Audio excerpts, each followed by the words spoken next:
My name is Emma Carter. And the night a doctor stared at my blood test like he had just seen a ghost was the night my ex-husband's favorite message, "Enjoy poverty, stopped being true forever." I was sitting on a narrow emergency room bed wearing my faded janitor uniform when everything changed. My hand was wrapped in white gauze after a small accident during my night shift. Nothing dramatic. Just another tired night in a life that had slowly fallen apart. The doctor looked at my chart once, then again, and then went completely silent. "I need to make a call," he said quietly. He didn't explain anything, didn't reassure me, just stepped outside the curtain. 10 minutes later, 3 specialists walked in behind him. One of them pulled up a chair and sat directly in front of me, her expression careful, like she was about to say something that would split my life into 2 parts, before and after. "Emma," she said gently, "your DNA shows something that shouldn't be possible." I almost laughed. 3 months earlier, my husband had left me for a wealthy woman, posted pictures from a yacht, and sent me 2 words that still echoed in my head every night. "Enjoy poverty." And before I tell you what happened next, if you enjoy powerful emotional stories about betrayal, justice, and unexpected life twists, make sure you subscribe now. Because stories like this prove that sometimes the truth arrives exactly when everything feels lost. Before that hospital night, my life didn't look dramatic. It looked ordinary, painfully ordinary. I married Daniel when I was young, believing love was something you built slowly, brick by brick.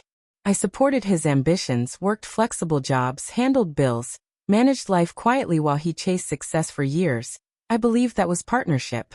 Until the day he told me I had stopped growing. "You're comfortable," he said coldly. "And I can't stay comfortable anymore." A week later, he walked out with a suitcase. 3 days after that, my phone buzzed. A photo appeared on my screen. Daniel standing on a yacht with his new girlfriend, smiling like he had upgraded his life. Under the photo were 2 words: "Enjoy poverty." That message didn't just hurt. It erased me. Soon after the divorce, my life collapsed faster than I expected. Job applications failed. Interviews ended politely but never led anywhere. Bills stacked higher than hope. Eventually, I accepted the only job offered: night janitor at the hospital. Invisible. Ignored. Replaceable. Every night, I pushed a cleaning cart through bright hallways where doctors walked past me without noticing I existed. I stopped checking mirrors because I didn't recognize the woman staring back. Then came the accident. A small cut on my hand. A routine ER visit. And a test that changed everything. The doctor returned with the specialists, and the lead physician spoke again. "Emma," she said carefully, "your DNA matches a very specific genetic profile, connected to the Whitmore family." The Whitmore family. The name echoed in my head like thunder. They weren't just rich. They were legendary. Hospitals, universities, foundations. Their name was everywhere. "That's impossible," I whispered. "They don't have heirs." She looked directly into my eyes. "They do now." Silence filled the room. "You are the biological granddaughter of Henry Whitmore." My world tilted. Not because of money. Because of identity. My father had been adopted as a baby. He never knew his biological parents. He died believing he came from nothing. But he hadn't. He had come from legacy. From wealth. From history. And suddenly so had I. The days that followed felt unreal. More tests confirmed the same truth again and again. Lawyers appeared. Legal records surfaced. Adoption files were opened. There was no mistake. No confusión. Just truth. Meanwhile, Daniel started calling again. Over and over. I heard something strange. One of his messages said, "We should talk." I didn't answer. Because belief after success isn't loyalty. It's convenience.